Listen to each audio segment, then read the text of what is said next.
Hello guys, हमारे YouTube channel पर आपका स्वागत है।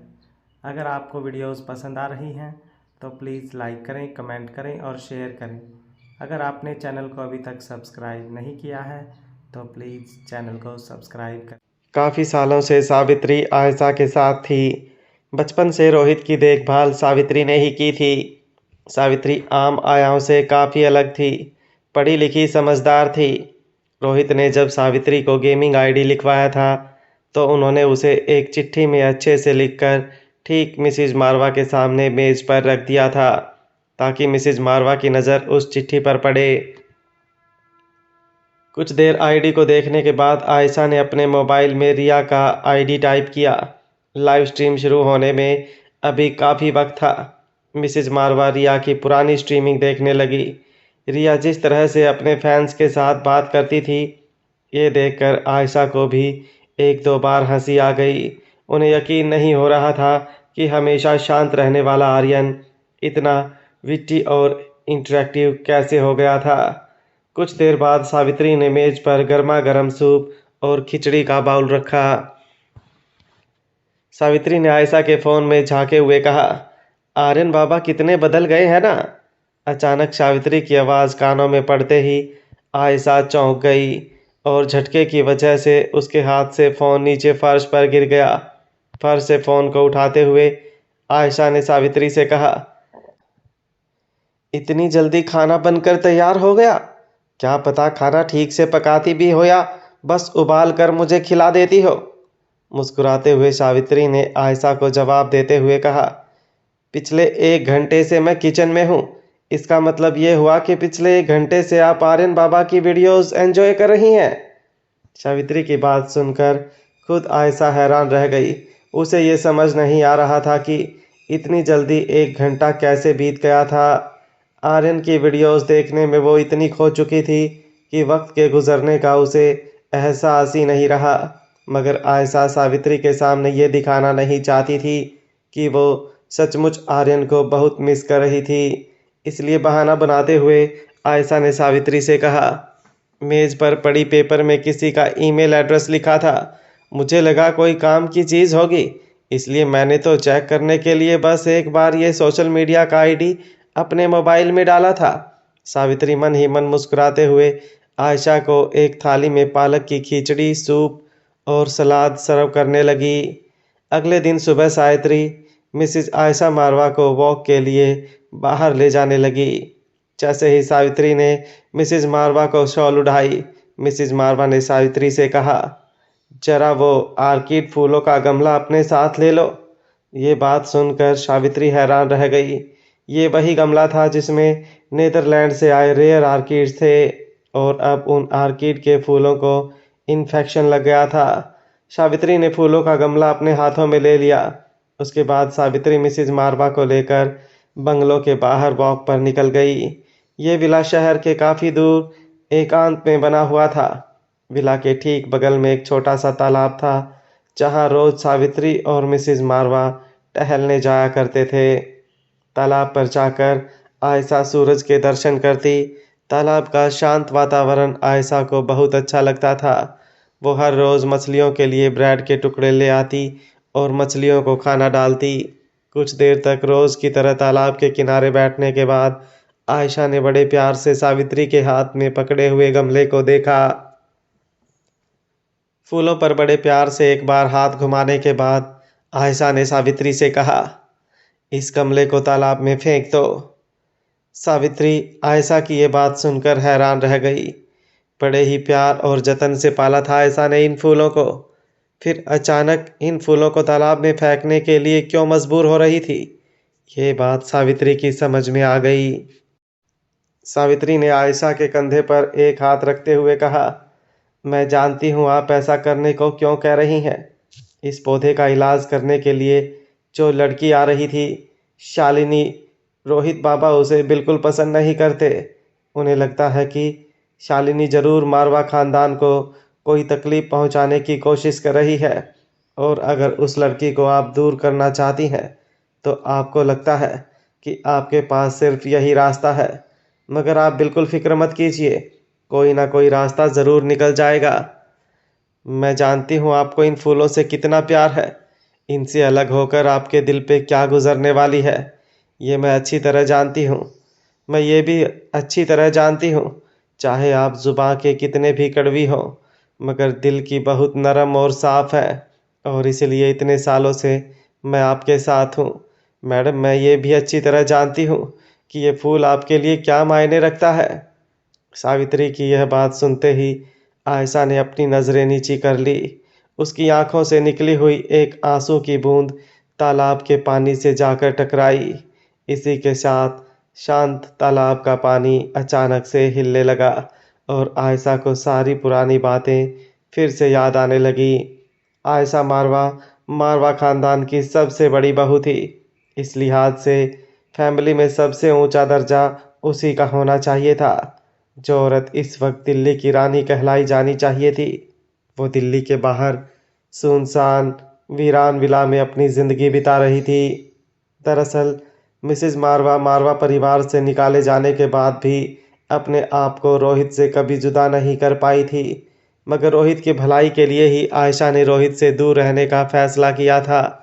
दूर रहकर भी आयशा के मन में हमेशा रोहित की फिक्र लगी रहती थी, और रोहित की ज़िंदगी में आर्यन के आने के बाद तो उसके मन में आर्यन के लिए भी वही फीलिंग्स थी जो अपने बेटे रोहित के लिए थी।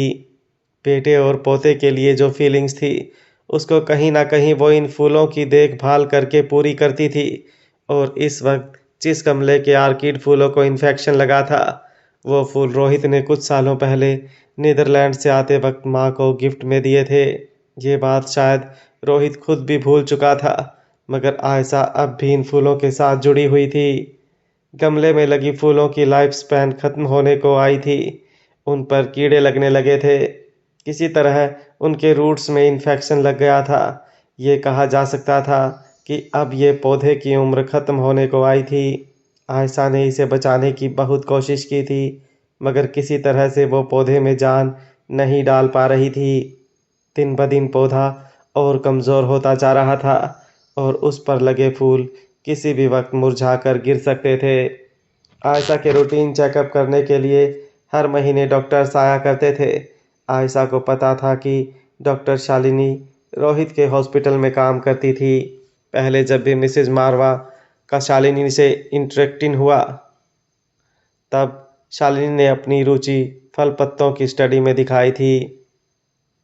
जब आयशा ने देखा कि रोहित का दिया हुआ फूल में इन्फेक्शन लग गए हैं, तब मिसेज आयशा मारवा ने खुद डॉक्टर शालिनी से पर्सनल एडवाइस लेने की कोशिश करी, जिसकी वजह से डॉक्टर शालिनी की आयशा के साथ दोस्ती हो गई। फूलों में इतनी दिलचस्पी लेने वाली डॉक्टर शालिनी पहली ऐसी लड़की थी जो आयशा को मिली थी। शालिनी के फूलों में दिलचस्पी देखकर आयशा भी शालिनी के साथ बातें करने लगी थी। सावित्री भी ये देखकर हैरान थी कि कई सालों में पहली बार मिसेज मारवा ने किसी के साथ इतनी बात की थी। शालिनी और मिसेज मारवा को बातें करते हुए देखकर कहीं ना कहीं सावित्री ने भी राहत की सांस ली थी कि चलो, इतने सालों बाद मिसेज मारवा ने किसी से तो दोस्ती की। मगर फिर रोहित आया और उसने मिसेज मारवा से कहा कि वो शालिनी से दूर रहे। मिसेज मारवा समझ नहीं पा रही थी कि इस आर्किड फ्लावर के होते हुए वो किस तरह शालिनी को घर में आने देने से अवॉइड करती। शालिनी से रोहित को बचाने का अब उसे सिर्फ एक ही रास्ता नजर आ रहा था।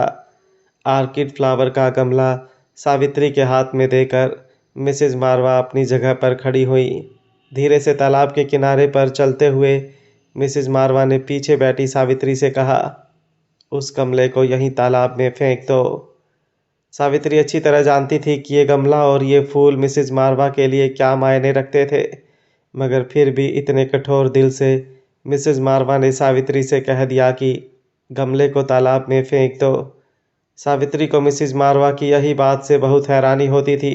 वो समझ नहीं पाती थी कि मिसेज मारवा ज़्यादा जिद्दी थी या ज़्यादा इमोशनल। सावित्री ने उस गमले को जैसे ही तालाब के पानी में छोड़ने की कोशिश की, अचानक ही सावित्री की आंखों से आंसू बहने लगे। वो जानती थी कि मिसेज मारवा पीछे मुड़कर नहीं देखेंगी। वो गमले को अपने से हमेशा के लिए दूर होते हुए नहीं देख पाएंगी। सावित्री ने पौधे को पास ही एक बड़े पत्थर के पीछे लगा दिया और फिर एक बड़ा सा पत्थर लेकर उसे तालाब में फेंक दिया। सावित्री और मिसेस मारवा वापस अपने विला में चले गए। विला के अंदर जाते ही मिसेस मारवा ने सावित्री से कहा,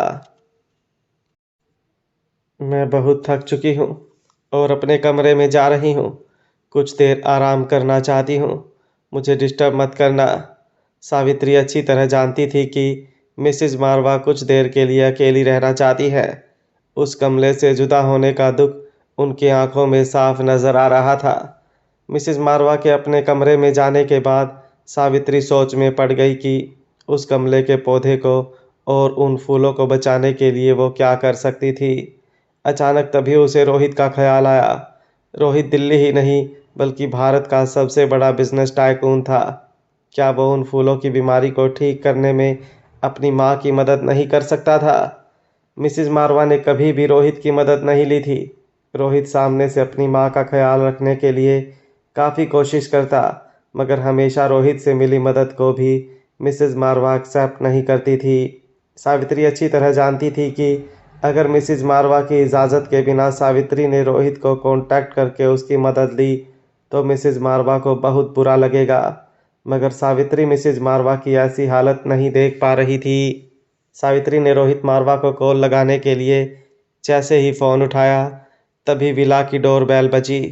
सावित्री ने जैसे ही दरवाज़ा खोला, सामने डॉक्टर शालिनी मुस्कुराती हुई खड़ी थी। शालिनी ने सावित्री से कहा, हेलो सावित्री जी, मैंने जो सुझाव दिए थे उसके बाद अब वो ऑर्किड के फूल कैसे हैं?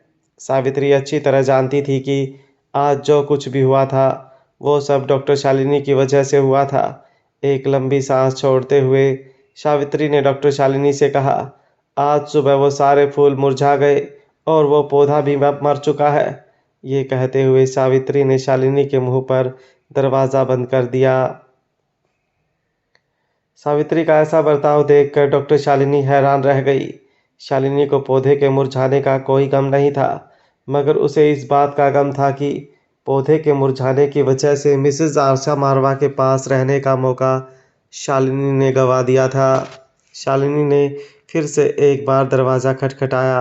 इस बार जैसे ही सावित्री ने दरवाज़ा खोला, डॉक्टर शालिनी ने सावित्री से कहा, मैं बस कुछ देर मिसेस मारवा से मिलना चाहती हूँ।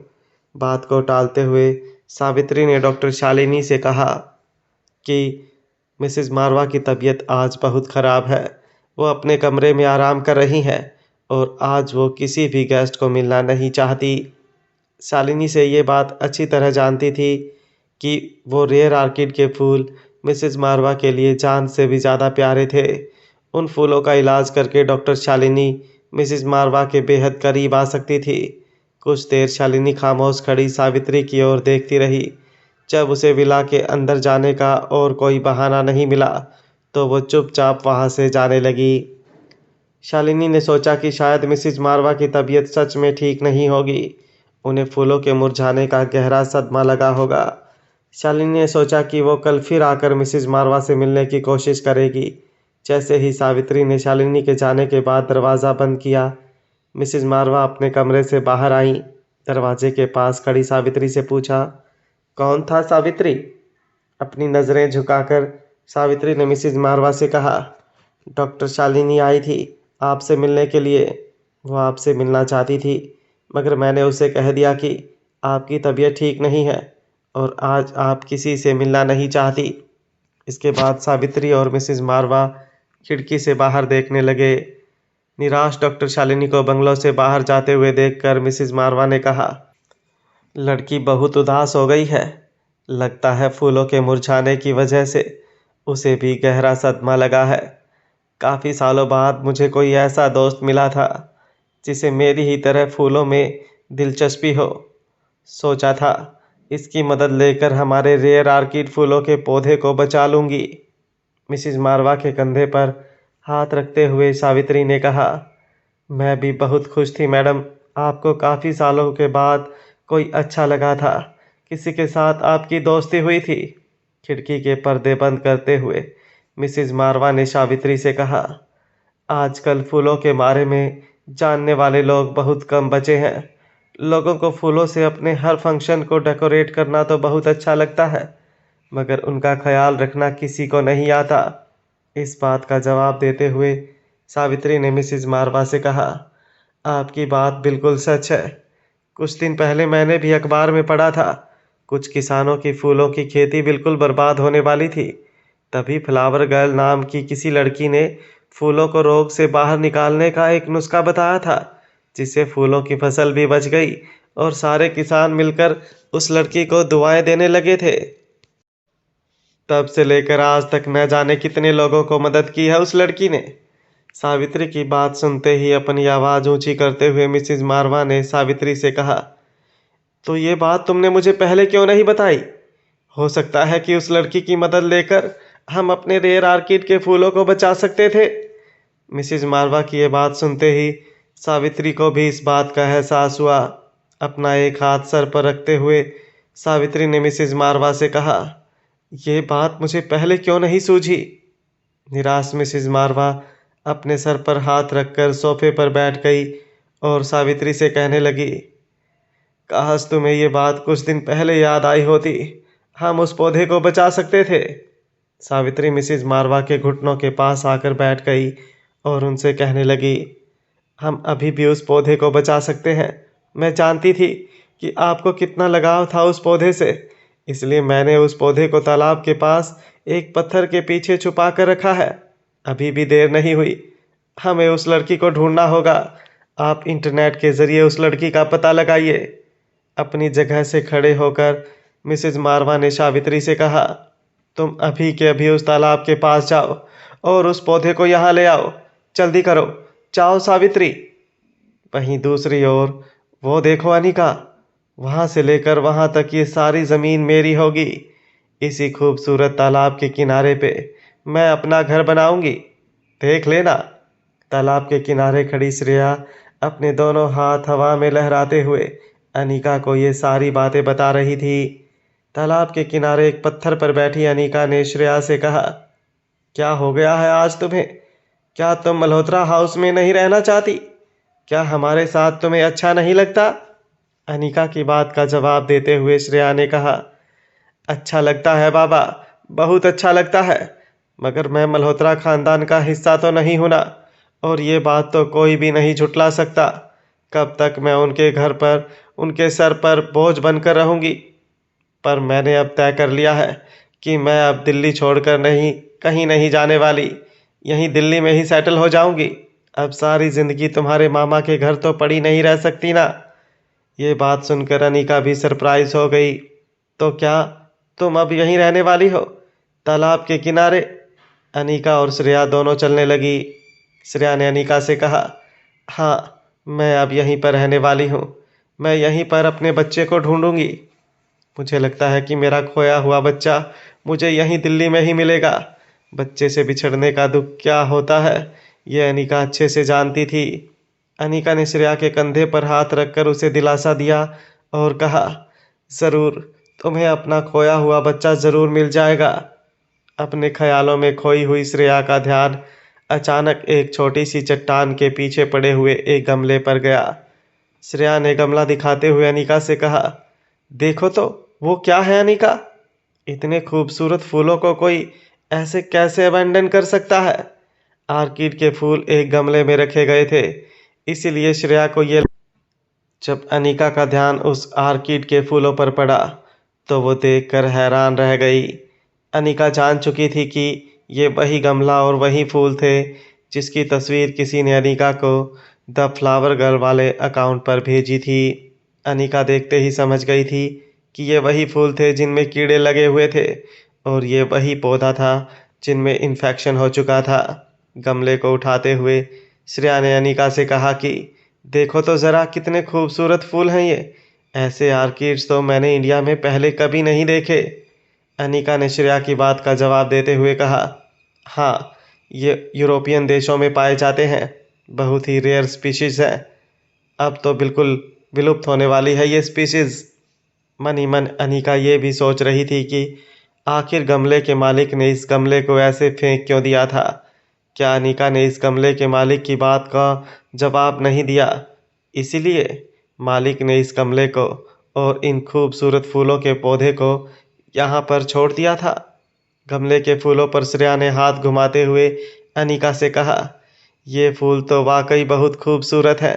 मुझे लगता है कि मेरे नए घर में इन फूलों से मैं अपने कमरे को सजाऊंगी। क्या किसी तरह हम इस पौधे को इन्फेक्शन से बचा सकते हैं? श्रेया के हाथ से गमला लेकर अनिका फूलों को गौर से देखने लगी। फिर कुछ देर फूलों को देखने के बाद अनिका ने श्रेया से कहा, ठीक है, इसे ले चलते हैं, देखती हूँ कि क्या कर सकती हूँ। अनिका और श्रेया उस विला के अंदर चले गए जो श्रेया ने बुक करवाया था। विला के गेट के अंदर जाते ही श्रेया ने अनिका से कहा, मुझसे पहले ये विला बहुत बड़े आर्टिस्ट का हुआ करता था। वो नाटक लिखता था और उसमें एक्टिंग भी करता था, मगर मुझे विला बेचने से पहले एजेंट ने मुझे खास वार्निंग दी है कि ये बगल वाले विला के लोगों से मैं ज़्यादा मेल जोल ना बढ़ाऊं, उनसे दूर ही रहूं।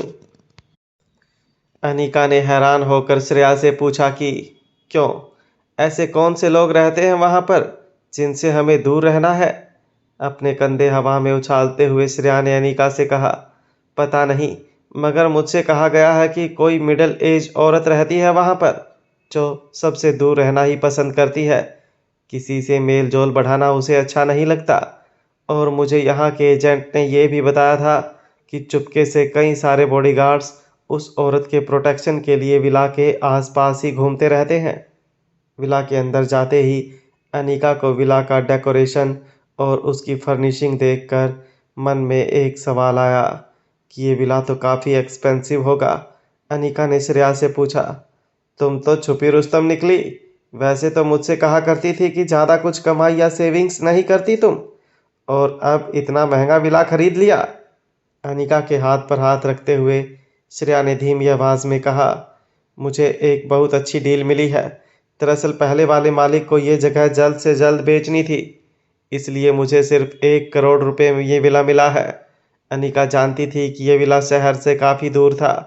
प्रॉपर्टी प्राइस इस लोकेशन में ज़्यादा नहीं होंगे, मगर अनिका ये भी जानती थी कि जो फर्नीचर और डेकोर विला के अंदर किया गया था वो काफ़ी शानदार था। श्रेया को काफ़ी अच्छी डील में ये विला मिला था। विला में एंटर होने के बाद श्रेया काफ़ी एक्साइटेड लग रही थी। श्रेया तेज़ी से चलने लगी और अनिका को कहने लगी कि चलो, मैं तुम्हें पूरा विला दिखाती हूँ। अनिका ने विला को हर तरफ देखा। विला में रखी हर चीज़ काफ़ी एस्थेटिक और कीमती लग रही थी। अनिका बार बार ये सोचकर हैरान हो रही थी कि 1 करोड़ में इतना वेल फर्निश्ड विला कैसे मिल सकता था श्रेया को। सीढ़ियाँ चढ़ते हुए श्रेया ने अनिका से कहा कि देखो, ये फर्स्ट फ्लोर है, इसके ऊपर सेकंड फ्लोर। फर्स्ट फ्लोर पर 3 बेडरूम है, और आओ ऊपर। दूसरे फ्लोर पर जाते हुए श्रेया ने अनिका से कहा, ये देखो, ये मेरी सबसे फेवरेट जगह है विला की।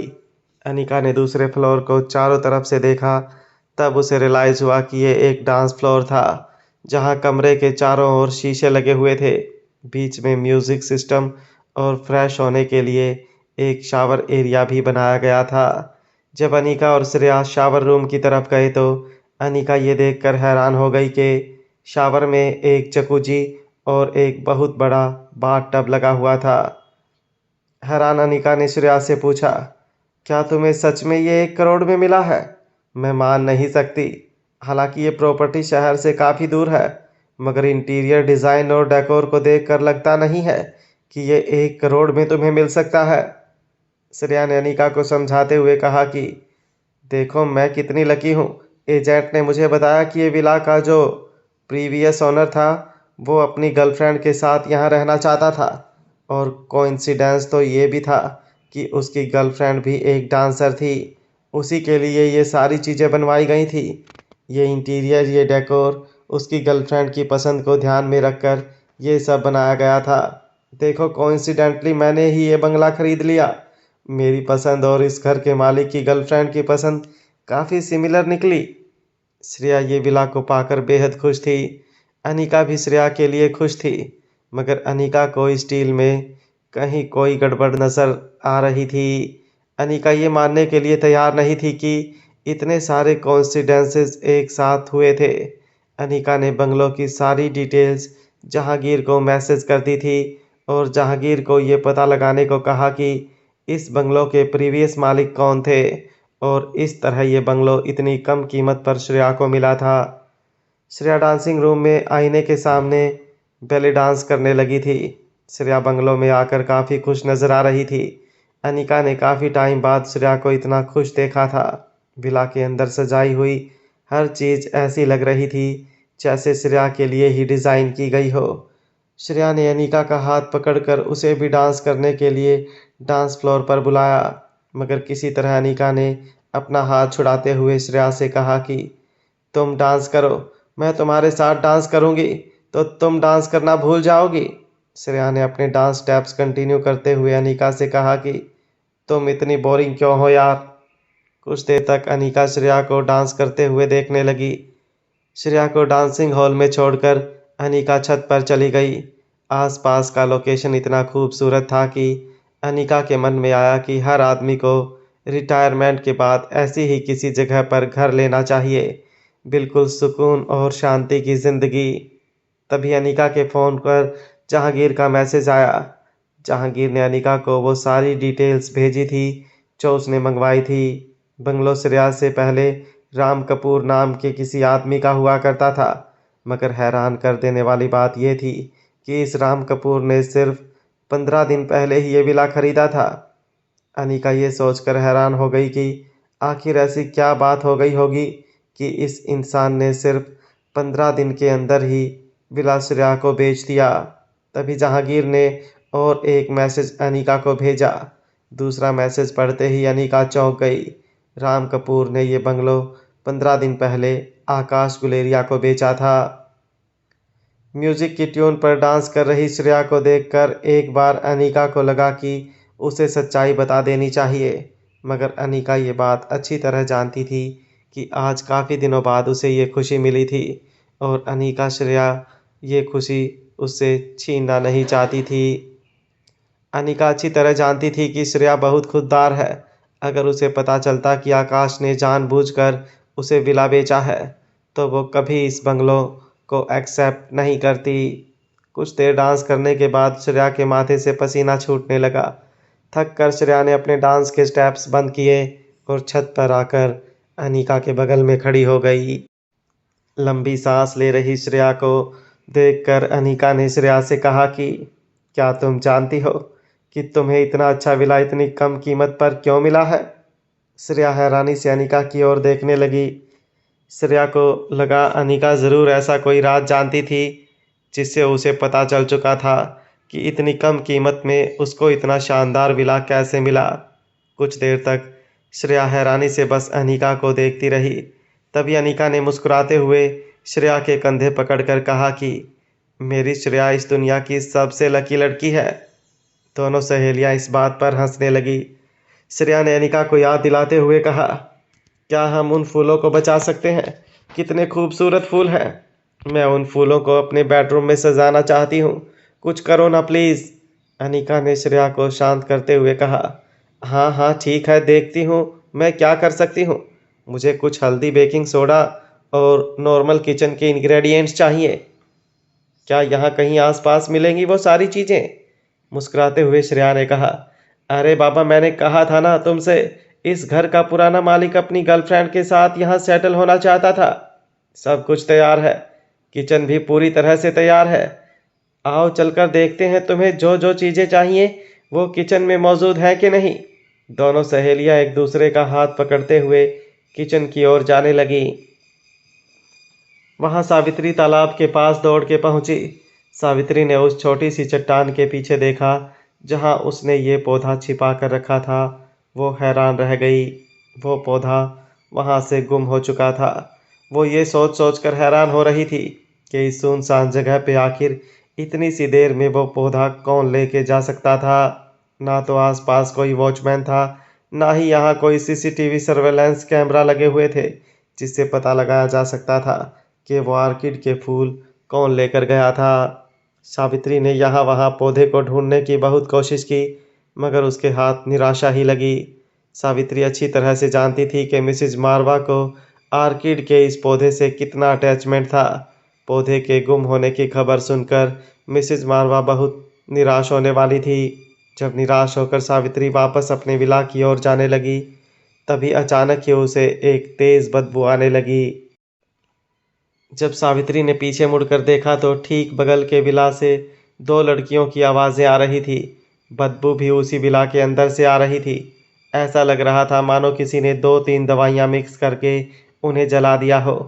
सावित्री उस विला के दरवाजे के पास गई और अंदर जाकर देखने की कोशिश करने लगी।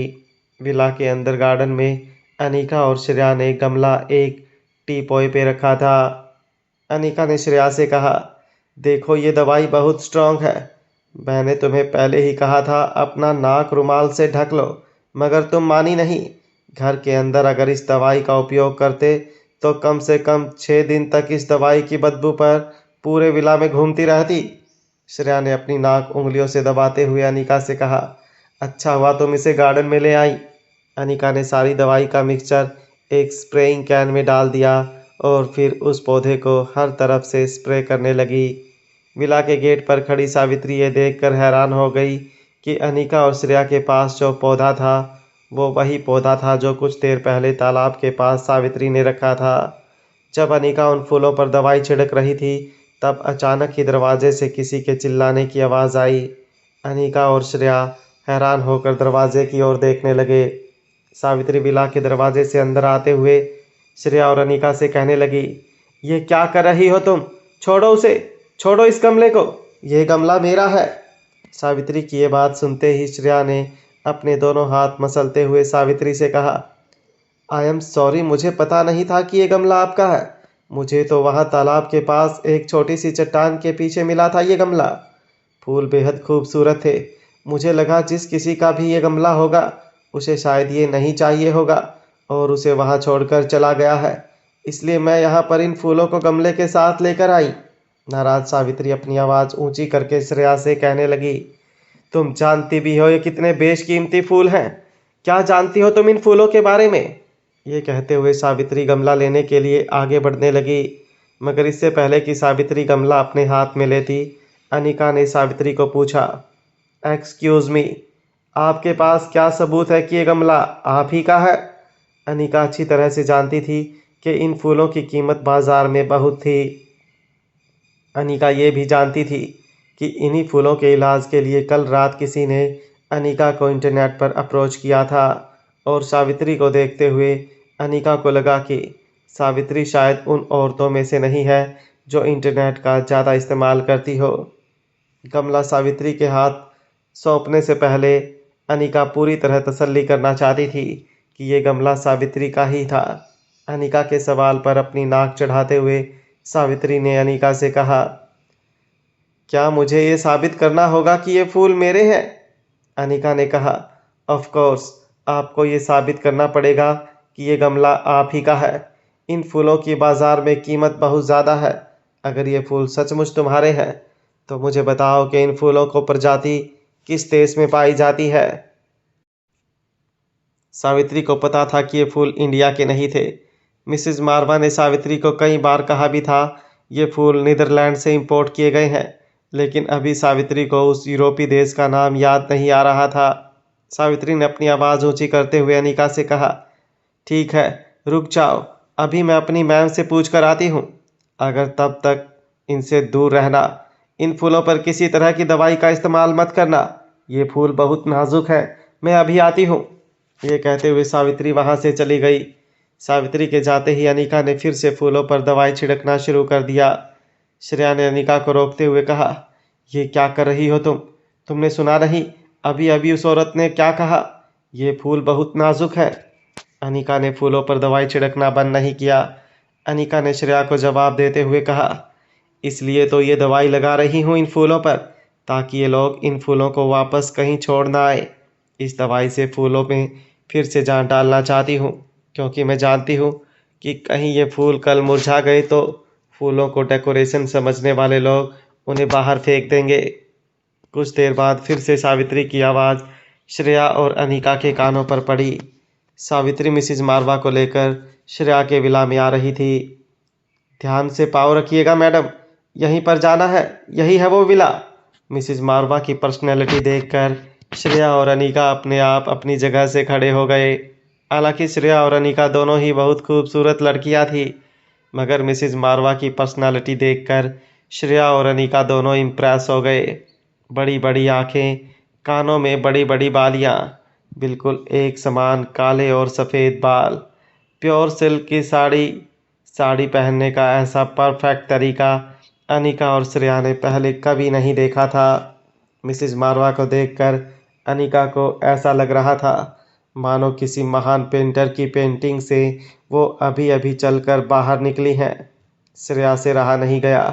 श्रेया ने अनीका का हाथ पकड़कर कहा, कितनी खूबसूरत है आंटी, देखो जरा इन्हें। इससे पहले कि अनीका श्रेया को शांत करती, सावित्री की नज़र अनीका ने हाथ में पकड़े हुए स्प्रे कैन पर पड़ी। सावित्री ने फूलों को देखा था, तब उसे एहसास हुआ कि उसको मना करने के बावजूद अनीका ने उन फूलों पर काले रंग का एक मिक्सचर स्प्रे किया था। सावित्री ये देखकर बहुत परेशान हो गई। सावित्री ने अनीका पर अपनी आवाज़ ऊंची करते हुए कहा, मैंने तुमसे मना किया था कि उन फूलों को अकेला छोड़ दो, फिर भी तुमने मेरी बात नहीं मानी। और ये किस किस्म का स्प्रे डाला है तुमने फूल पर? फूलों की हालत पहले से बहुत नाजुक थी। मुझे लगता है तुमने ये जो कुछ भी डाला है फूलों पर, इसकी वजह से अब फूल पूरी तरह मर जाएंगे। मेरे मना करने के बावजूद तुमने ये सब कुछ किया है। तुम जानती हो हम कौन हैं? सावित्री की बातें सुनकर श्रेया से रहा नहीं गया। सावित्री की बातों का जवाब देते हुए श्रेया ने कहा, देखिए, फूल उठाते वक्त हमें ये नहीं पता था कि ये फूल बहुत महंगे हैं। फूलों की कीमत देखकर हमने फूल नहीं उठाए थे, हमने तो फूलों की खूबसूरती देखकर उन्हें चुना था। आप चाहे तो अपने फूलों को वापस ले जाएं। इससे पहले कि श्रेया को बातों का जवाब सावित्री देती, मिसिज आयशा मारवा ने सावित्री से कहा, सावित्री रहने दो, इसमें इन लड़कियों का कोई दोष नहीं है। हमने उसी वक्त इन फूलों पर से अधिकार गंवा दिया था जब हमने इन्हें छोड़ने के बारे में सोचा था। हम खुशकिस्मत हैं कि ये फूल इन लड़कियों के हाथ में पड़े और वो हमें लौटाने के लिए भी तैयार हैं। मिसिज मारवा की बात सुनते ही श्रेया की जान में जान आई। एक लंबी सांस छोड़ते हुए श्रेया ने मिसिज मारवा से कहा, मैडम, हम तो फ्लावर्स को ट्रीट करने की कोशिश कर रहे थे। ये दवाई भी हमने घर पर बनाई है। दवाई से आ रही तेज़ बदबू की वजह से मिसिज मारवा ने श्रेया से कहा, ये दवाई बहुत स्ट्रॉन्ग है और ये फूल बहुत नाजुक। इतनी स्ट्रॉन्ग दवाई को इतने नाजुक फूल बर्दाश्त नहीं कर पाएंगे। श्रेया मेडिकल साइंस के बारे में ज़्यादा कुछ नहीं जानती थी, मगर सामने खड़ी औरत जो कुछ भी कह रही थी वो बात कहीं न कहीं श्रेया को भी सही लग रही थी। अनीका ने गमला अपने हाथ में उठाते हुए मिसिज मारवा से कहा, मुझे लगता है आने वाले 2 दिनों में सारे कीटाणु मर जाएंगे। बस लगातार 2 दिनों तक इस दवाई से इन फूलों पर स्प्रे करना होगा। सावित्री आगे बढ़कर अनीका के हाथ में पकड़े हुए गमले को देखने लगी। फूलों की ओर देखकर सावित्री ने कहा, मुझे नहीं लगता इन फूलों में दोबारा जान लौटेगी। इस दवाई की वजह से फूलों की पंखुड़ियाँ गिरने लगी हैं। मुझे लगता है कुछ ही देर में ये फूल मुरझा जाएंगे। देखो, मैं जानती हूँ कि तुम फूलों को बचाने की कोशिश कर रही थी, मगर इन फूलों को बचाने के लिए हमने काफ़ी कोशिश की है। फूलों के बारे में जानकारी रखने वालों की मदद भी ली है। फिर तुम तो इतनी छोटी सी लड़की हो। मुझे लगता है तुम दोनों अभी कॉलेज में पढ़ती हो। क्या जानती हो तुम फूलों के बारे में? फूलों पर इस तरह प्रयोग करने से पहले तुम्हें 10 बार सोचना चाहिए था। मिसिज मारवा बड़े गौर से अनीका को देखने लगी। अनीका की आंखों में ना तो पछतावा था और ना ही उसके किए का कोई भी डर। अनीका की आंखों में नजर आ रहा था। सावित्री को शांत करवाते हुए मिसिज मारवा ने कहा, कोई बात नहीं सावित्री, गमला ले लो, हम फूलों को वापस घर ले जाएंगे। गमला उठाते हुए सावित्री ने कहा, जब आपने मुझसे कहा था कि गमले को तालाब में फेंक दो, तब मैं जानती थी कि आपके मन में गमले से दूर होने का कितना दुख था। इसलिए मैंने गमला बचाकर तालाब के पास छुपा दिया था। मगर उस वक्त मैं जानती थी कि तेज़ हवा या तेज़ धूप में ये पौधा पूरी तरह नष्ट हो जाएगा। मुझे क्या पता था कि ये पौधा हमें वापस भी मिल जाएगा, मगर इन दोनों बच्चियों की वजह से हम पौधा हमेशा के लिए खो देंगे। इससे पहले कि सावित्री और कुछ कहती, मिसिज मारवा ने सावित्री को आंखें दिखाकर चुप रहने को कहा। सावित्री और मिसिज मारवा पौधा वापस अपने विला में ले जाने लगे। विला से निकलते ही सावित्री ने मिसिज मारवा से कहा, अगर इस पौधे को कुछ हो गया, कल अगर ये फूल मुरझा गए तो मैं इन लड़कियों को छोड़ूंगी नहीं, कह देती हूँ मैडम। मिसिज मारवा ने अपनी धीमी मगर प्रभावशाली आवाज़ में सावित्री से कहा, कल फूल मुरझा जाते हैं तो हमारी किस्मत। ये बात मैंने ज़िंदगी के तजुर्बे से सीखी है। जो तुम्हारा है उसे तुम्हारे पास से कोई नहीं छीन सकता, और जो तुम्हारा नहीं, तुम्हारे लाख चाहने पर भी तुम्हारे साथ नहीं रहेगा। पूरा इलाका सुनसान होने की वजह से मिसिज मारवा की धीमी आवाज़ भी साफ साफ श्रेया और अनिका को सुनाई दे रही थी। मिसिज मारवा की आवाज़, उनकी बातें, उनकी पर्सनालिटी को देखकर तो ऐसा ही लग रहा था कि ये कोई आम औरत नहीं थी। मिसिज मारवा की बातें सुनकर श्रेया की आंखों में अचानक ही चमक आ गई। श्रेया ने बड़ी बड़ी आंखों से अनिका की ओर देखते हुए कहा, कमाल की औरत थी वो, ना सिर्फ खूबसूरत थी बल्कि कमाल की बातें करती थी। मैंने कभी किसी महारानी को देखा नहीं है, मगर मुझे नहीं लगता कि कोई भी महारानी इनसे ज़्यादा खूबसूरत दिखती होगी या इनसे ज़्यादा अच्छी बातें करती होगी। उनकी केयर टेकर ने कहा भी था कि ये किसी मामूली ख़ानदान से नहीं है। लगता है मुझे पता लगाना पड़ेगा कि ये औरत कौन से ख़ानदान की है। फूलों के गमले को घर में लाने के बाद सावित्री ने बड़े ध्यान से फूलों के गमले को टेबल पर रखा। वो काला मिक्सचर हटाने की कोशिश करने लगी। टिश्यू पेपर से बड़े ही सॉफ्टली सावित्री ने हर पत्ती से अनिका की छिड़की हुई दवाई को हटाने की कोशिश की। फूल इतने नाजुक थे कि ज़रा सा प्रेशर लगाने पर वो टूट सकते थे। कुछ देर कोशिश करने के बाद सावित्री ने टिश्यू पेपर नीचे रख दिया। जब मिसिज मारवा ने देखा कि सावित्री उस स्प्रे की हर बूंद को फूलों पर से हटाने में नाकाम हुई थी, तब वो निराश होकर अपने कमरे में चली गई। उस रात मिसिज मारवा ठीक से सो नहीं पाई। सारी रात उनके मन में बस एक ही ख्याल था, सुबह का सूरज उगते ही क्या वो अपने प्यारे फूलों को देख पाएगी या नहीं। सुबह सुबह सावित्री की आवाज़ से मिसिज मारवा की आंखें झटके से खुली।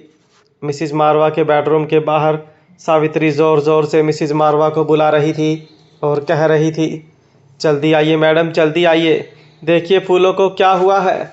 मिसिज मारवा को अब यकीन हो गया था कि उनके लाख बचाने की कोशिश के बावजूद वो आर्किड के रेयर फूल बच नहीं पाए थे। वैसे तो मिसिज मारवा ने एक दिन पहले ही उन फूलों के गमले को तालाब के किनारे छोड़ने का फैसला कर लिया था, मगर वो कहा जाता है ना कि अपनों की कीमत अपनों के दूर चले जाने के बाद ही होती है। मिसिज मारवा दौड़कर विला के ठीक बगल में लगे हुए ग्रीन हाउस में पहुंची। गमले की ओर इशारा करते हुए सावित्री ने मिसिज मारवा से कहा, वो देखिए मैडम, क्या हुआ है फूलों को। जब मिसिज मारवा फूलों के पास गई तब ये देखकर हैरान हो गई कि फूलों पर लगे काले दाग जा चुके थे। भले ही फूलों में जान अभी भी नज़र नहीं आ रही थी, मगर ऐसा लग रहा था कि फूलों पर लगे कीड़े मिट चुके थे। मिसिज मारवा के पीछे खड़ी सावित्री ने उनसे पूछा, मैडम क्या पौधा ठीक हो गया? क्या ये फूल बच जाएंगे?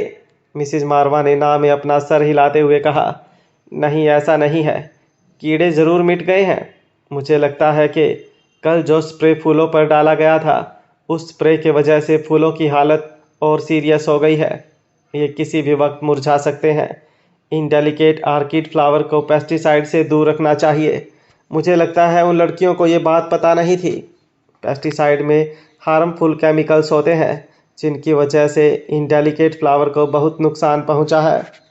जब सावित्री ने उन फूलों को बिल्कुल करीब से देखा तो सावित्री ने मिसिज मारवा से कहा, मुझे लगता है उस लड़की को फिर से बुलाना पड़ेगा।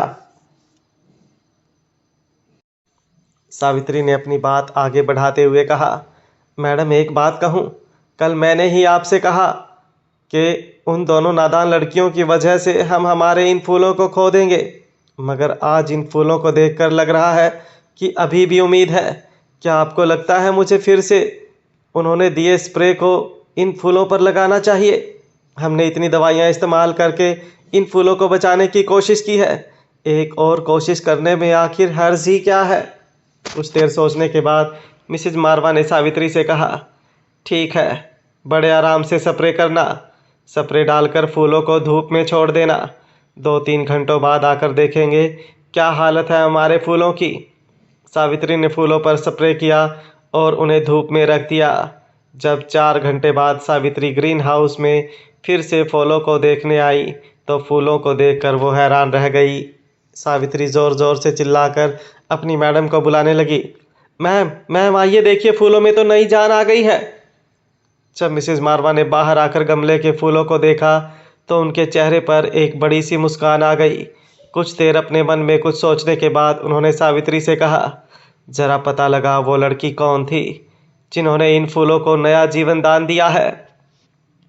मिसेज मारवा की ये बात सुनते ही सावित्री दौड़कर अपने विला से निकलकर श्रेया के विला की ओर जाने लगी। कुछ देर तक सावित्री श्रेया के विला की डोरबेल बजाती रही, मगर काफ़ी देर इंतज़ार करने के बाद जब किसी ने रिस्पॉन्स नहीं दिया तो सावित्री निराश होकर वापस अपने विला में चली गई। सावित्री ने मिसेज मारवा से कहा, विला तो बिल्कुल खाली पड़ा है, वहाँ कोई नहीं है इस वक्त। मिसेज मारवा शायद काफ़ी सालों में पहली बार किसी से मिलने के लिए इतनी बेसब्र हो रही थी। मिसेज मारवा ने सावित्री से कहा, एक काम करो, यहाँ के प्रॉपर्टी मैनेजर को कांटेक्ट करो, उसके पास ज़रूर उस लड़की का नंबर होगा। वहाँ तेज़ कार में श्रेया ज़ोर ज़ोर से म्यूज़िक बजा रही थी। अनिका कार ड्राइव कर रही थी। श्रेया अपने विला को लेकर बहुत ही ज़्यादा खुश और एक्साइटेड नज़र आ रही थी।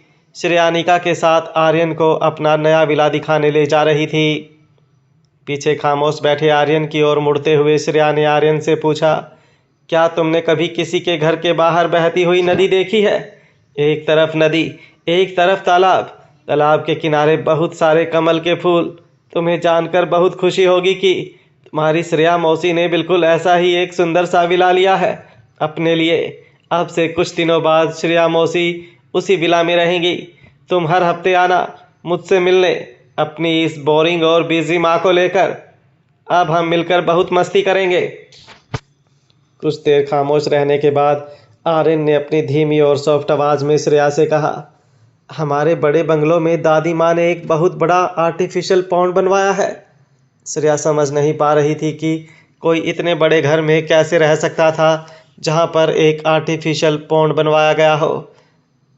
हैरान श्रेया ने आर्यन से पूछा, ये तुम्हारे पापा मिस्टर रोहित मारवा बंगलों में रहते हैं या किसी किले में? श्रेया की बात का बड़े ही इनोसेंटली जवाब देते हुए आर्यन ने कहा, मौसी मैंने भी आज तक हमारा बंगलो पूरी तरीके से नहीं देखा।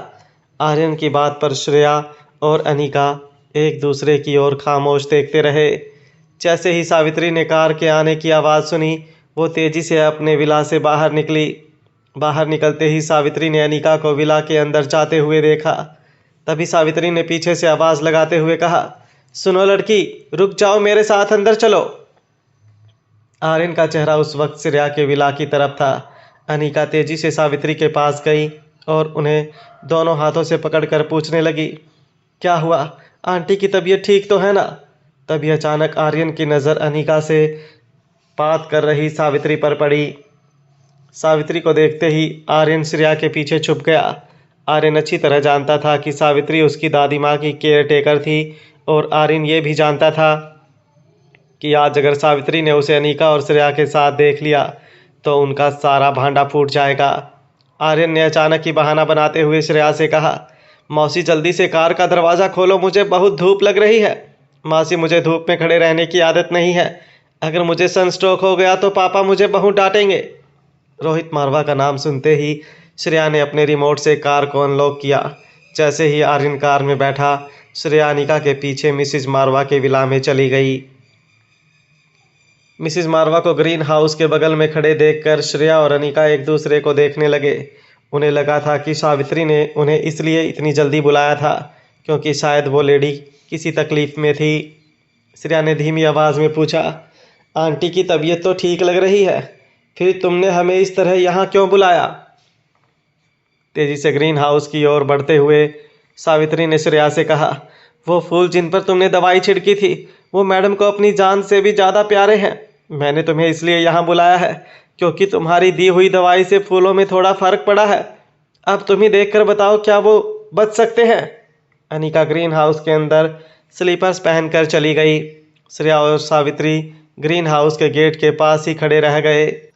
अनिका को ध्यान से उन फूलों का निरीक्षण करते हुए देख मिसेज मारवा ने अनिका से कहा, क्या तुम बता सकती हो कि इन फूलों में फिर से जान आ सकती है? मैं जानती हूँ इन फूलों की लाइफ बहुत कम होती है, मगर किसी तरह अगर तुम इन फूलों को बचा सको तो ये बहुत बड़ा एहसान होगा तुम्हारा मुझ पर। अनिका ने अपनी हैंडबैग में से एक नोटपैड निकाला और कुछ लिखने लगी। अनिका ने मिसेज मारवा से कहा, मैं आपको कुछ मेडिसिन्स लिख कर देती हूँ, आप मेरे दिए गए मिक्सचर के साथ ये दवाई भी डालिए। अपनी नज़रें नीची करते हुए मिसेज मारवा ने अनिका से कहा, मैंने हमेशा अपने फूलों को पेस्टिसाइड से दूर रखा है। पेस्टिसाइड्स फूलों पर बहुत ज़्यादा असर छोड़ती हैं, जिनकी वजह से फूल वक्त से पहले मुरझा जाते हैं। अनिका ने नोटपैड पर लिखते हुए कहा, बिल्कुल सही कहा आपने, और इसलिए मैं जो मेडिसिन लिख रही हूँ वो आप आसानी से घर पर बना सकते हैं। इनमें कोई केमिकल नहीं मिलता, मगर इन दवाई का असर बाज़ार में मिलने वाली पेस्टिसाइड से ज़्यादा होगा, विद नो साइड इफ़ेक्ट्स। आप इस मेडिसिन के साथ मेरा दिया हुआ स्प्रे लगातार 3 दिन तक अप्लाई कीजिए। फूलों को आप जितना समझती हैं उतने नाजुक होते नहीं हैं वो, बस उन्हें सही परवरिश चाहिए होती है। अनिका ग्रीन हाउस के बाहर जाने लगी। अनिका को रोकते हुए मिसेज मारवा ने कहा, क्या मैं तुम्हें कांटेक्ट कर सकती हूँ? क्या तुम अपना सोशल मीडिया अकाउंट मुझे शेयर करोगी? मैं तुम्हें परेशान नहीं करूँगी। मैं जानती हूँ आजकल की लड़कियाँ काम में कितना बिजी होती हैं, मगर मुझे अपने फूलों की फ़िक्र है। अगर उनके साथ कोई इमरजेंसी आई तो मैं तुम्हें कांटेक्ट कर सकती हूँ। अनिका ने अपने पर्स से अपना फ़ोन निकाला और मिसेज मारवा के साथ अपना सोशल मीडिया आईडी शेयर किया। उसके बाद वो श्रेया के साथ मिसेज मारवा के विला से बाहर चली गई। अनिका और श्रेया के जाने के बाद सावित्री भी बाजार से सामान लेने चली गई। तभी मिसेज मारवा के घर डॉक्टर शालिनी आ पहुंची। शालिनी को अपने पास आते हुए देखकर मिसेज मारवा ने कहा, अरे तुम यहाँ कैसे? अपने चेहरे पर एक फेक मगर प्यारी सी मुस्कान लाते हुए डॉक्टर शालिनी ने कहा, मैं यहाँ आपके फूलों को देखने आई हूँ। इससे पहले कि डॉक्टर शालिनी आगे कुछ कह पाती, मिसेज मारवा ने उसे रोकते हुए कहा, thank you for your help, मगर उन फूलों को ऑलरेडी ट्रीटमेंट मिल चुकी है।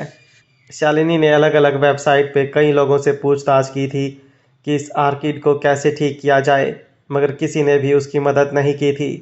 ज़्यादातर लोगों ने फूलों को तस्वीर देखने के बाद यही कहा था कि इन फूलों की लाइफ स्पैन ख़त्म हो चुकी है और बहुत जल्दी ये मुरझा जाएंगे। अभी डॉक्टर शालिनी ये सब कुछ सोच ही रही थी कि मिसेज मारवा ने शालिनी से पूछा, क्या और कोई काम था तुम्हें? अपने ख्यालों से बाहर आते हुए शालिनी बड़ी बड़ी आंखों से मिसेज मारवा को घूरने लगी। रोहित मारवा के नज़दीक जाने का आखिरी मौका शालिनी को अपने हाथ से निकलता हुआ दिखाई दे रहा था। मिसेज मारवा का ट्रस्ट जीतने के लिए शालिनी को जल्दी ही कोई दांव खेलना था। शालिनी ने मिसेज मारवा की आंखों में देखते हुए कहा, मिसेज मारवा, क्या आपको पता है कि आपका बेटा किसी को पसंद करता है? मिसेज मारवा को शालिनी की ये बात बहुत अजीब लगी। मिसेज मारवा ने शालिनी से कहा, नहीं, मैं नहीं जानती और मैं जानना भी नहीं चाहती। ये कहकर मिसेज मारवा अपने बंगले का दरवाज़ा खोलकर अंदर जाने लगी। तभी पीछे से शालिनी ने उन्हें रोकते हुए कहा, आप बेशक अपने बेटे की लव लाइफ के बारे में ना जानना चाहती हो, मगर आपको अपने ग्रैंडसन की तो फिक्र है ना? शालिनी की ऐसी बात सुनकर मिसेज मारवा हैरानी से शालिनी की ओर देखने लगी। शालिनी ने अपनी बात आगे बढ़ाते हुए कहा, जो लड़की इस वक्त मिस्टर मारवा के साथ प्यार का नाटक कर रही है वो एक बहुत ही शातिर और चालाक लड़की है, मगर मिस्टर मारवा ने उसके साथ शादी कर ली और उसे अपने घर ले आए तो पता नहीं वो नन्हे आर्यन का क्या हाल करेगी। पहले से ही आर्यन बहुत अकेले और गुमसुम रहते हैं, अगर ऐसी सौतेली माँ घर में आई पता नहीं उनकी क्या हालत हो जाएगी। मिसेज मारवा का मारवा ख़ानदान से मेल जोल बहुत कम था। वो आर्यन से भी बहुत कम बार मिली थी, मगर आर्यन उनके दिल के बहुत करीब था, उतना ही करीब जितना रोहित था। मिसेज मारवा बहुत समझदार औरत थी, किसी की कही सुनी बातों पर इतना जल्दी विश्वास नहीं करती थी। अपनी साड़ी के पल्लू अपने कंधों से खींचते हुए मिसेज मारवा ने शालिनी से पूछा, क्या नाम है उस लड़की का? डॉक्टर शालिनी ने एक फेक इनोसेंट चेहरा बनाते हुए कहा, जी आंटी, अनीका गुलेरिया नाम है उस लड़की का। मिसेज मारवा ये नहीं जानती थी कि अभी अभी कुछ देर पहले जो लड़की उनके ग्रीन हाउस में आकर उनके फूलों की ट्रीटमेंट देकर गई थी, उसका नाम अनिका गुलेरिया था। मगर वो ये जानकर ज़रूर हैरान थी कि वो लड़की जिसने उन्हें अपना सोशल मीडिया आईडी बताया, उस आईडी में भी गुलेरिया सरनेम का इस्तेमाल किया गया था। इस बात को महज एक कोइंसिडेंट समझकर मिसेज मारवा ने अपने मन से निकाल दिया। अपने बंगले का दरवाज़ा बंद करने से पहले मिसेज मारवा ने डॉक्टर शालिनी से पूछा, क्या मैं तुम्हारी और कोई मदद कर सकती हूँ? मिसेज मारवा का ऐसा रिएक्शन देखकर शालिनी ने उनसे कहा, क्या आपको कोई फ़र्क नहीं पड़ता इन बातों से? मिसेज मारवा ने बिना किसी एक्सप्रेशन से शालिनी से कहा, देखो शालिनी, मैं तुम्हें पहले भी कह चुकी हूँ, रोहित की पर्सनल लाइफ में मैं कोई दखलंदाजी नहीं करती, और अगर तुम मेरा इस्तेमाल करके रोहित के नज़दीक जाना चाहती हो तो मैं तुमसे कह दूं कि तुम्हारा प्लान बिल्कुल कामयाब नहीं होगा। इससे पहले कि शालिनी मिसेज मारवा को इस बात का जवाब देती, मिसेज मारवा ने शालिनी के मुंह पर बंगले का दरवाज़ा बंद कर दिया। डॉक्टर शालिनी ये अच्छी तरह जान चुकी थी कि रोहित के करीब पहुंचने का मौका उसने हमेशा हमेशा के लिए गंवा दिया था। वो रास्ता जिस पर चलकर डॉक्टर शालिनी रोहित तक पहुंचना चाहती थी, वो रास्ते का दरवाज़ा अभी अभी रोहित की माँ मिसेज मारवा ने शालिनी के मुंह पे बंद कर दिया था। कुछ देर बाद सावित्री सारा सामान लेकर बाजार से वापस विला लौट आई। विला लौटते ही सावित्री ने देखा कि मिसेज मारवा आंगन में झूले पर बैठ के कुछ सोच रही थी। झूले के पास पड़े एक टेबल पे सामान को रखते हुए सावित्री ने मिसेज मारवा को पूछा, मैडम, क्या हुआ आपको? क्या सोच रही हैं? क्या मेरे जाने के बाद कोई आया था? सावित्री की इस बात के जवाब में मिसेज मारवा ने बस इतना कहा, रोहित किसी लड़की से प्यार करने लगा है। ये बात सुनते ही सावित्री के चेहरे पर मुस्कान आ गई। सावित्री ने आंखों में चमक के साथ कहा, चलो आखिरकार बाबा को कोई पसंद तो आई, ये तो बहुत खुशी की बात है। मगर जब सावित्री ने देखा मिसेज मारवा के चेहरे पर कोई खास खुशी नहीं थी, तो अपनी बात बदलते हुए सावित्री ने कहा, हाँ मगर बाबा की ये बात भी बहुत गलत है। अगर उन्हें कोई पसंद आ गई है तो उन्हें उसे आपको मिलवाने यहाँ ले आना चाहिए था। आने दीजिए बाबा को, मैं भी अच्छी खबर लूँगी उनकी। मिसेज मारवा ने अपनी धीमी आवाज़ में कहा, मुझे कोई ऐतराज़ नहीं जब तक रोहित खुश है, बस मुझे आर्यन की फ़िक्र है। सावित्री ने मिसेज मारवा को समझाते हुए कहा, नहीं नहीं, बाबा की फ़िक्र करने की कोई ज़रूरत नहीं है। रोहित बाबा आर्यन बाबा को बहुत प्यार करते हैं, मैं अच्छी तरह जानती हूँ। सावित्री की बातों का जवाब देते हुए मिसेज मारवा ने कहा, तुमने वो कहावत नहीं सुनी, सौतेली माँ के साथ सगे बाप का व्यवहार भी सौतेला हो जाता है। मिसेज मारवा की बातें सुनकर सावित्री ने अपनी नज़रें झुका ली। वो अच्छी तरह जानती थी कि मिसेज मारवा अब किसी भी औरत पर भरोसा नहीं कर सकती थी। उनके साथ उनके पति मिस्टर मारवा ने जो किया था, उसके बाद तो कभी नहीं। अपने बीते कल के बारे में याद करते हुए मिसेज मारवा झूले पर बैठकर खामोशी से आसमान की ओर देखने लगी। कुछ देर मिसेज मारवा और सावित्री यूं ही झूले के पास खामोश बैठे रहे। अपनी चुप्पी तोड़ते हुए सावित्री ने मिसेज मारवा से कहा, मैडम, क्या आपको आर्यन बाबा की फ़िक्र हो रही है? मैं जानती हूँ कि आप काफ़ी समय से उन्हें मिली नहीं हैं, मगर मैं ये भी जानती हूँ कि आर्यन बाबा को देखने के लिए हमेशा आपकी आंखें तरसती रहती हैं। क्या आपको लगता है कि आपको रोहित बाबा से कहकर एक बार उस लड़की से मिल लेना चाहिए? ये कहते हुए सावित्री ने आगे कुछ कहने से अपने आप को रोक लिया। सावित्री अच्छी तरह जानती थी कि मारवा खानदान का घर छोड़ने के बाद मिसेज मारवा ने कभी भी किसी बात के लिए अपने बेटे की पर्सनल लाइफ में इंटरफेयर करने की कोशिश नहीं की थी। कोई इमरजेंसी हो तब भी नहीं, उनकी तबीयत बहुत ख़राब हो जाए तब भी नहीं।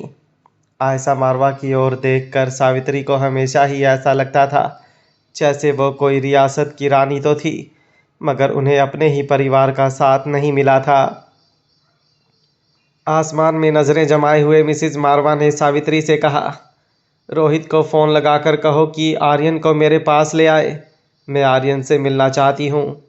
मारवा खानदान का घर छोड़ने के बाद पहली बार मिसेज मारवा ने रोहित के साथ कांटेक्ट करने की इच्छा जताई थी। मिसेज मारवा की ये बात सुनकर सावित्री के चेहरे पर मुस्कान आ गई। सावित्री तेजी से आंगन से निकलकर बंगलों के अंदर मिसेज मारवा का फ़ोन लेने के लिए चली गई। आसमान से घर लौट रहे पंछियों को देखकर मिसेज मारवा को अपने बीते हुए कल की एक एक बात याद आने लगी। बहुत साल पहले की बात थी, जब मिसेज मारवा को पता चला कि उनके पति के किसी और स्त्री के साथ संबंध थे।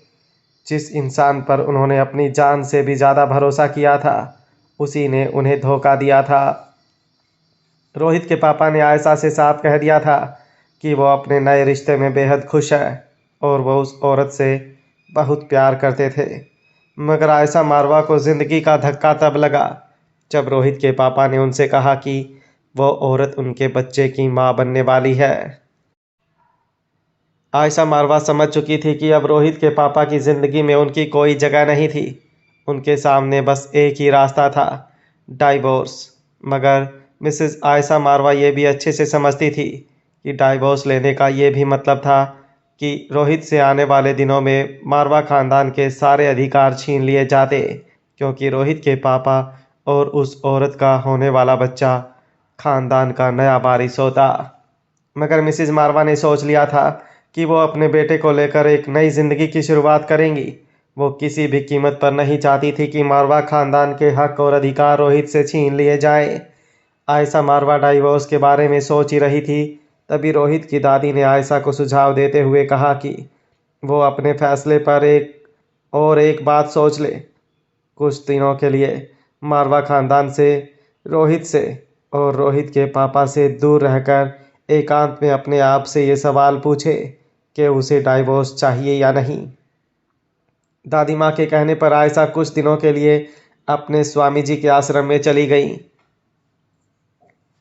24 दिन आश्रम में लगातार अपने आप से बातें करने के बाद आयशा मारवा इस नतीजे पर पहुंची थी कि चाहे कुछ भी हो जाए, वो रोहित के पास से मारवा ख़ानदान के हक और अधिकार नहीं छीनेगी, चाहे उसे उसके लिए रोहित से दूर ही क्यों ना होना पड़े। जहाँ तक आयशा की बात थी, तो उनके औरत होने के स्वाभिमान को ठेस पहुंची थी। बहुत बड़ा धोखा पहुंचा था, जो किसी भी कीमत पर अब रोहित के पापा के साथ शादी के बंधन में नहीं रहना चाहती थी। ये फैसला लेकर जब वो आश्रम से वापस मारवा हाउस पहुंची, तब उन्होंने देखा कि रोहित के दादाजी रोहित के पापा पर ज़ोर ज़ोर से चिल्ला रहे थे। इतनी गैर जिम्मेदार कैसे हो सकती है ये औरत? रोहित के पापा उस औरत का हाथ पकड़कर खड़े थे। उस औरत के पेट में 5 महीने का बच्चा था। रोहित के दादा और दादी काफ़ी परेशान लग रहे थे। रोहित के पापा रोहित के दादाजी से बस इतना ही कहे जा रहे थे कि इसने जानबूझकर नहीं किया है, ये सब गलती हो गई।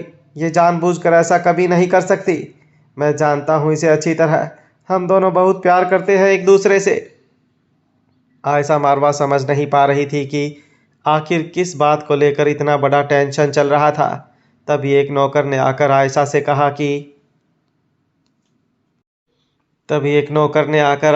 कहा कि रोहित बाबा को किसी ने किडनैप कर लिया है। उनका कोई अता पता नहीं। लोग कह रहे हैं कि बच्चा चुराने वालों ने ये काम किया है। वो लोग रातों रात बच्चा चुराकर पता नहीं किस देश में बेच देते हैं। रोहित के वापस मिलने की उम्मीदें बहुत कम थी। ये खबर सुनते ही आयशा मारवा पूरी तरह से टूट चुकी थी। वह रोहित के दादाजी ने अपने बगल में रखे साइड टेबल पर पड़े हुए लैंप को उठाया और ज़ोर से ज़मीन पर उस लैंप को फेंकते हुए कहा, अगर मेरे बच्चे रोहित को कुछ हो गया तो याद रखना, मैं तुम दोनों को कभी माफ़ नहीं करूँगा। उस वक्त रोहित की उम्र 5 या 6 साल की थी। दादाजी के पैरों के पास घुटनों के बल बैठकर रोहित के पापा ने उनसे कहा, पिताजी, मैं जानता हूँ कि आप सब रोहित को लेकर बेहद दुखी हैं। मैं भी दुखी हूँ। आखिर मेरा भी तो बेटा था रोहित, मगर होनी को कौन टाल सकता है। हमने सारी कोशिशें कर ली हैं। रोहित का कहीं पता नहीं चल रहा है। रोहित अभी बहुत छोटा है, न उससे लड़ सकता है, न किसी से कुछ कह सकता है, न किसी तरह घर वापस आ सकता है। हमें रोहित को भूलना होगा पिताजी, हमें उसे भूलना ही होगा। अपनी प्रेमिका की ओर इशारा करते हुए रोहित के पापा ने कहा, देखिए पिताजी, इस लड़की के मासूम चेहरे की ओर देखिए। क्या आपको लगता है कि ये जानबूझकर ऐसा कुछ कर सकती है? इसके पेट में मेरा बच्चा है। ये बच्चा अब मारवा खानदान का अगला वारिस है। आपके नाम को, मेरे नाम को, इस खानदान के नाम को ये बच्चा आगे ज़रूर ले जाएगा। ये बच्चा न सिर्फ हमारे प्यार की निशानी है बल्कि इस खानदान का खून भी है। रोहित के पापा की ये बात सुनते ही गुस्से से तिलमिलाए दादाजी अचानक ही शांत हो गए। कुछ देर सोचने के बाद अपनी लकड़ी का सहारा लेकर वो चुपके से अपने कमरे में चले गए। आयशा मारवा ये सब कुछ देखकर दंग रह गई। न रोहित के पापा को और ना ही रोहित के दादाजी को रोहित से कोई मतलब था।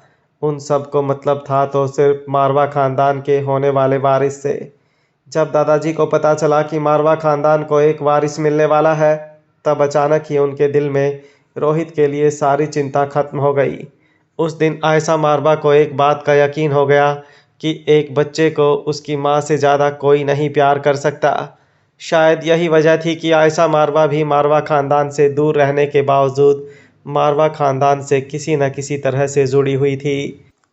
आसमान में देख रही मिसिज मारवा की आंखों से कब आंसू की बूंदें टपकने लगीं, ये उन्हें भी पता नहीं चला। जब सावित्री फ़ोन लेकर बाहर आई, तब अचानक ही झूले से खड़े होते हुए मिसिज मारवा ने सावित्री से कहा, सावित्री, क्या ये हो सकता है कि रोहित जिस लड़की से प्यार करता है वही आर्यन की माँ हो? सावित्री मिसिज मारवा की बात सुनकर चौंक गई। वो समझ नहीं पा रही थी कि अचानक मिसिज मारवा के मन में ऐसा ख्याल कैसे आया था। मिसिज मारवा ये बात अच्छी तरह से जानती थी कि जब रोहित आर्यन को घर लेकर आया था तो सब इस बात से हैरान थे कि आखिर इस बच्चे की माँ कौन थी। जब सब लोग रोहित से ये सवाल का जवाब मांगने लगे, तब रोहित लोगों की बातों का सिर्फ एक जवाब देता, क्या फ़र्क पड़ता है इस बच्चे की माँ है भी या नहीं, ये बच्चा मेरा है, बस इतना ही काफ़ी है। यहाँ तक कि रोहित ने कभी अपनी माँ को भी इस सवाल का जवाब नहीं दिया था। हालांकि रोहित अक्सर लोगों से छुपकर अपनी माँ से मिलने आया करता था, मगर रोहित को अपनी माँ से हमेशा ये शिकायत थी कि माँ हमेशा उससे दूर रहती थी।